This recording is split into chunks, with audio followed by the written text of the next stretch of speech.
Sur les confins orientaux de l'OTAN, ce ne sont pas les discours qui parlent, mais bien les détonations. À proximité de Klaipėda, port lituanien baigné par la Baltique, des unités américaines équipées du système HIMARS ont orchestré des tirs réels, envoyant 3 roquettes fendre l'air au-dessus des eaux froides lors d'un exercice concerté avec l'armée locale. Ce choix géographique, si proche de la Russie, à peine 50 km, n'avait rien d'innocent. Il s'agissait clairement d'un signal appuyé. Et cette manœuvre ne fut pas un acte isolé. Le même jour, les imposants M1A2 Abrams américains ont rugi sur le terrain gelé d'un camp d'hiver à quelques 100 km des frontières russes. Quant aux blindés M2A3 Bradley, ils avaient déjà fait parler leur puissance en Pologne 2 jours auparavant, tirant à seulement 60 km du territoire russe. Une chorégraphie militaire soigneusement cadencée, impossible à ignorer. Dans les airs et en mer, la pression a continué. Un avion de patrouille maritime P-8A Poséidon de la marine américaine a effectué des schémas de reconnaissance prolongés près des zones contrôlées par la Russie en mer Noire, suivant les mouvements et cartographiant l'espace de bataille. Ensemble, les déploiements forment un schéma que la Russie ne peut ignorer. Les systèmes HIMARS qui s'entraînent maintenant en Lituanie sont capables de frapper des cibles à travers la région fortement fortifiée de Kaliningrad en Russie. Et ils n'ont pas besoin de missiles balistiques à longue portée pour le faire. Même les roquettes standards de 227 mm placent des cibles russes clés à portée. Les défenses de Kaliningrad ont subi une pression soutenue ces dernières années, intensifiée par des déploiements répétés de HIMARS et la vente du système à la fois à la Lituanie et à la Pologne. À la mi-janvier, des unités d'artillerie américaines et lituaniennes ont mené un entraînement avancé d'interopérabilité dans la zone d'entraînement de Pabradė, près de la Biélorussie. L'accent était mis sur la synchronisation des tirs de précision à longue portée, l'intégration du commandement et du contrôle numérique et la mobilité rapide, pierres angulaires de la posture de force rotationnelle américaine dans les États baltes. Le HIMARS a déjà prouvé son impact sur le champ de bataille en Ukraine. L'artillerie à roquettes a façonné le conflit, avec des frappes HIMARS détruisant des radars de défense aérienne, des lanceurs de missiles, des centres logistiques et des nœuds de commandement loin derrière les lignes de front.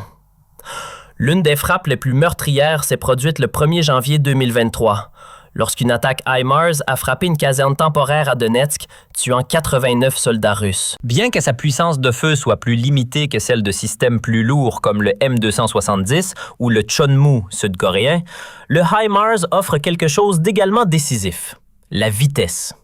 Monté sur un châssis 6x6, il combine mobilité, survie et déploiement aérien rapide, comprimant la puissance de frappe à longue portée en une arme conçue pour apparaître, tirer et disparaître. Et près des frontières russes, cette mobilité est un atout. Sous un ciel sombre, cieux silencieux, et au-dessus de la mer Noire, une ombre familière revient. La marine américaine et la Royal Air Force britannique ont mené des missions de surveillance aérienne coordonnées le long de l'une des frontières les plus sensibles de la guerre en Ukraine. L'espace aérien près de la péninsule de Crimée et de la région russe de Krasnodar. Selon le magazine Military Watch, un avion de patrouille maritime américain, P-8A Poséidon, et un jet de renseignement électronique britannique, RC-135, du type Rivet Joint, ont été suivis effectuant des schémas de reconnaissance prolongés et délibérés à quelques kilomètres seulement du territoire contrôlé par la Russie. Les données de vol révèlent une chorégraphie calculée. Le P-8A américain a balayé de larges arcs au-dessus des eaux libres, menant une patrouille maritime classique. Plus à l'ouest, le RC-135 britannique a d'abord volé selon des schémas parallèles en circuit fermé avant de se rapprocher et de rejoindre la même zone opérationnelle plus proche de la Crimée. Ces boucles répétées n'étaient pas une coïncidence. C'est la signature incontestable de la surveillance. Sondage radar, capteurs en recherche et signaux silencieusement récoltés. Ensemble, les deux aéronefs forment un puissant duo du renseignement. Le P-8A apporte un radar avancé, des capteurs électro-optiques et infrarouges capables de suivre les navires, les véhicules et les mouvements le long des côtes. Le RC-135, quant à lui, est un espion électronique volant, conçu pour intercepter, analyser et géolocaliser les émissions radar ennemies, les communications et la défense aérienne. Ce que l'un voit, l'autre l'entend. Depuis le mois de février 2022, les vols de renseignement de l'Organisation du traité de l'Atlantique Nord comme ceux-ci ont joué un rôle décisif dans le façonnement de l'effort de guerre ukrainien. Combiné avec des centaines de satellites occidentaux et la présence de personnel occidental soutenant des systèmes d'armes complexes, ce renseignement a transformé les données brutes en avantages exploitables sur le champ de bataille. Ces missions n'observent pas seulement.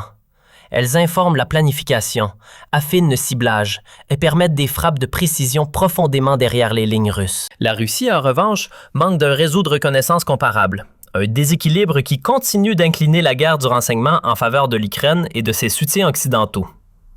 Les enjeux ont encore augmenté au mois d'août 2025 lorsque les P-8 de la marine américaine ont commencé à opérer dans la mer Noire équipés du capteur aéroporté avancé hautement secret AN sur APS 154, monté sous l'avion dans une nacelle de mission spéciale. Ce radar de nouvelle génération peut scanner simultanément la terre et la mer, suivre les cibles en mouvement et générer des images haute résolution de jour comme de nuit, même par mauvais temps. Conçu pour la guerre côtière, il transforme le P-8 en bien plus qu'un chasseur de sous-marins. Tout cela se concentre sur un seul endroit, la Crimée. La péninsule fait partie des territoires les plus fortement fortifiés sous contrôle russe, saturés de systèmes de défense aérienne, y compris le S-500 Prométhée.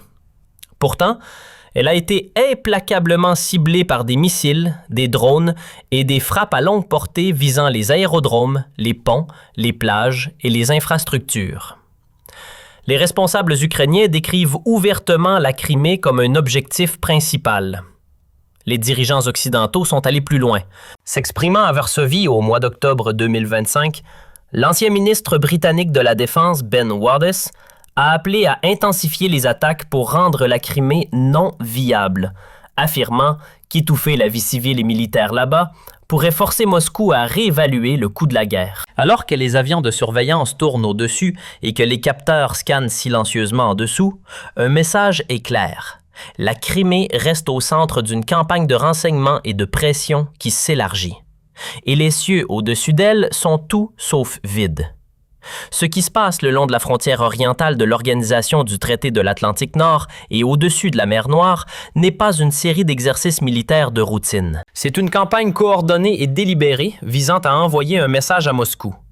Chaque tir de roquettes HIMARS, chaque passage de chars Abrams, chaque vol de reconnaissance est soigneusement calibré pour démontrer la capacité et la volonté de l'Organisation du traité de l'Atlantique Nord de défendre ses membres et de soutenir l'Ukraine. La proximité de ces activités avec le territoire russe, parfois à seulement 50 ou 60 km de la frontière, n'est pas accidentelle. C'est une démonstration de force destinée à rappeler à la Russie que l'Organisation du traité de l'Atlantique Nord est prête et capable d'agir.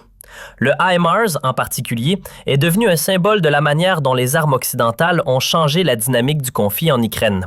Sa capacité à frapper avec précision des cibles à longue portée, combinée à sa mobilité exceptionnelle, en fait une arme particulièrement redoutable. La frappe dévastatrice du 1er janvier 2023, qui a tué 89 soldats russes à Donetsk, n'était qu'un exemple de ce que ce système peut accomplir. Et maintenant, avec la Lituanie et la Pologne acquérant leur propre système HIMARS, la capacité de frapper profondément en territoire russe, y compris dans l'enclave de Kaliningrad, devient une réalité permanente plutôt qu'une menace temporaire. Kaliningrad est particulièrement vulnérable. Cette enclave russe, coincée entre la Pologne et la Lituanie, est géographiquement isolée de la Russie continentale et dépend fortement des couloirs de transit à travers les États baltes pour son approvisionnement. Les défenses aériennes de Kaliningrad sont formidables, mais elles sont également étirées et sous pression constante. Les déploiements répétés de HIMARS dans les pays baltes forcent les commandants russes à maintenir leur défense en état d'alerte élevé permanent, épuisant les ressources et le personnel. La surveillance aérienne au-dessus de la mer Noire et de la Crimée ajoute une autre dimension à cette pression. Les vols coordonnés du P-8A américain et du RC-135 de la Royal Air Force britannique ne se contentent pas de collecter des renseignements. Ils cartographient également les défenses russes, identifient les vulnérabilités et testent les temps de réaction. Chaque fois que ces avions s'approchent de l'espace aérien contrôlé par la Russie, les systèmes de défense aérienne russes doivent s'activer, révélant leurs emplacements et leur capacité aux capteurs occidentaux. Au fil du temps, Cette accumulation de renseignements crée une image complète du réseau de défense russe, une image qui peut être exploitée lors de futures opérations. L'ajout du capteur AS-14 au P-8, opérant dans la mer Noire au mois d'août 2025, a considérablement amélioré cette capacité de collecte de renseignements. Ce radar avancé peut non seulement détecter les navires et les sous-marins, mais aussi suivre les mouvements terrestres, identifier les véhicules individuels et même pénétrer le camouflage et les mauvaises conditions météorologiques. Pour la Russie, cela signifie que pratiquement rien ne peut se déplacer en Crimée ou dans la région de Krasnodar sans être détecté et suivi par les capteurs occidentaux. L'appel de Ben Wallace à rendre la Crimée non viable représente une escalade rhétorique significative. Jusqu'à présent, la plupart des dirigeants occidentaux avaient évité de parler ouvertement de cibler délibérément les infrastructures civiles, même en Crimée. Mais la déclaration de Wallace suggère un changement de calcul. Si la vie quotidienne en Crimée peut être rendue suffisamment difficile, si les ponts sont détruits, si l'approvisionnement en eau et en électricité est interrompu, si les plages touristiques deviennent des zones de guerre, alors peut-être que Moscou conclura que le coût de maintenir le contrôle de la péninsule dépasse les avantages. Cette stratégie comporte des risques énormes. Cibler délibérément des infrastructures civiles pourrait franchir des lignes rouges que même les partisans les plus fervents de l'Ukraine dans l'Ouest hésitent à franchir. Cela pourrait également donner à la Russie une justification pour intensifier ses propres attaques contre des cibles civiles en Ukraine. Mais le fait que de telles idées soient désormais discutées ouvertement par d'anciens ministres de la Défense montre à quel point le conflit s'est intensifié et à quel point les deux camps sont prêts à aller loin. Alors que les roquettes HIMARS volent au-dessus de la Baltique et que les avions de reconnaissance dessinent leur cercle au-dessus de la mer Noire, le message à Moscou est clair. L'organisation du traité de l'Atlantique Nord n'a pas l'intention de reculer. La pression ne fera qu'augmenter. Et la Crimée, le joyau que la Russie a arraché à l'Ukraine en 2014 et qu'elle a juré de ne jamais rendre, pourrait devenir le champ de bataille décisif de ce conflit. La tension le long des frontières orientales de l'organisation du traité de l'Atlantique Nord et au-dessus de la mer Noire ne cesse de croître. Chaque exercice et vol de reconnaissance envoie un message puissant à Moscou. Que pensez-vous de cette démonstration de force et de l'escalade possible? Partagez vos opinions dans les commentaires et n'oubliez pas de vous abonner et de liker la vidéo pour suivre toutes nos analyses sur ce conflit en évolution.